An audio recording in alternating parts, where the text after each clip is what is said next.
You always hear the horror stories about middle school and junior high, how everything will change, the teachers, the workload, and even the friend groups. Since I go to a school district with 4 elementary schools and only 1 junior high, 1,000 kids from different schools all converge at the junior high school. Since the 4th grade, I have been told to watch out for this moment, that friends who have been close since pre-K become strangers overnight, that next-door neighbors who carpool to school together every morning might as well be a continent apart, and that long-standing friend groups splinter into factions. Even though I'd been told all of this and more, I was optimistic. I told myself that they were just being dramatic. I'd be fine because I had been with the same 60 people since kindergarten and had had the same 5 best friends since before I learned how to spell my name. We were the exception, and nothing was going to tear us apart.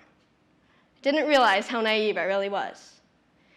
Flash forward 6 months, and there I was, walking down the 7th grade hallway by myself, head down, avoiding eye contact, passing the very people who only months before were some of my closest friends, even some of my best friends that I spent every waking moment with in elementary school.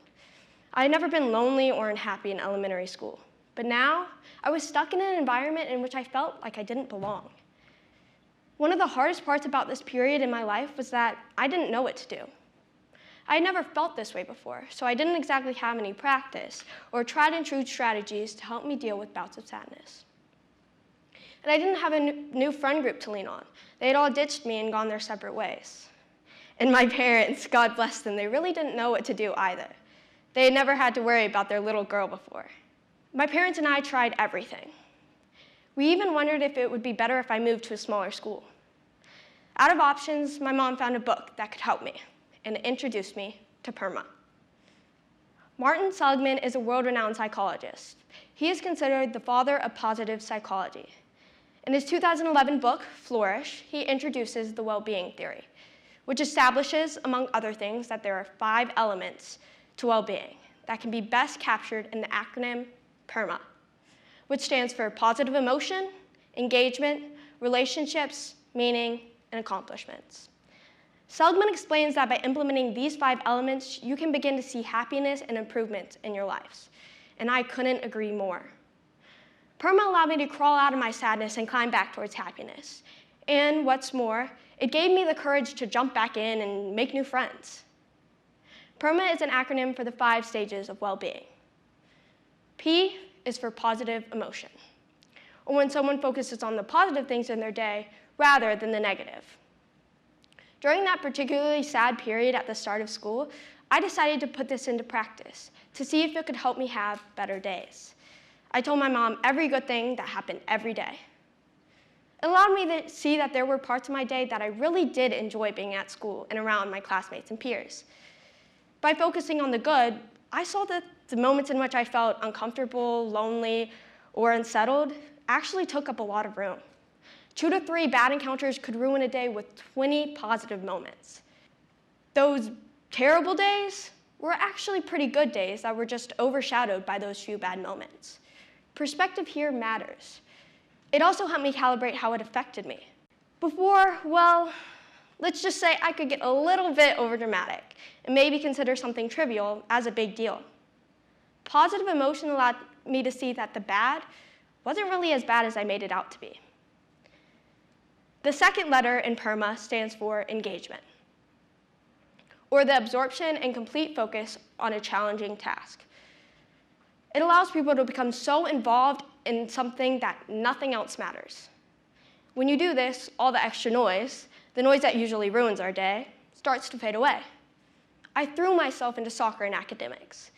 It didn't exactly end my problems, but did a good job of distracting me or helping me deal with them in a less stressful manner. R, relationships, are the support, value, and love you feel for others and they feel for you. One of the things I struggled with most when I started 7th grade was maintaining my friendships with the people from elementary school. I felt like I was trying to salvage relationships with people who are much more interested in starting new ones. This led to many lonely days, days in which I craved connection. I needed relationships with people who cared about me. So I started to focus on creating a rapport with the people in my classes who genuinely made me smile. I saw some light at the end of the tunnel, especially when I joined my school's soccer team. At first, I was shy, standoffish, and super intimidated. But over time, I started to form connections with like-minded people. By our first game, I no longer felt like an outsider. The fourth letter in PERMA is M, which it stands for meaning. It is gaining a sense of purpose by becoming involved in something bigger than oneself. When you derive meaning from your jobs, responsibilities, or hobbies, people can begin to feel more connected within their community. When I joined the soccer team, I joined a community that was focused on achieving a goal. That purpose motivated me. It fueled my energy. It gave me direction. Even when I walked alone in the hallways, I was no longer lonely because I was now part of something bigger than myself. I was part of a team.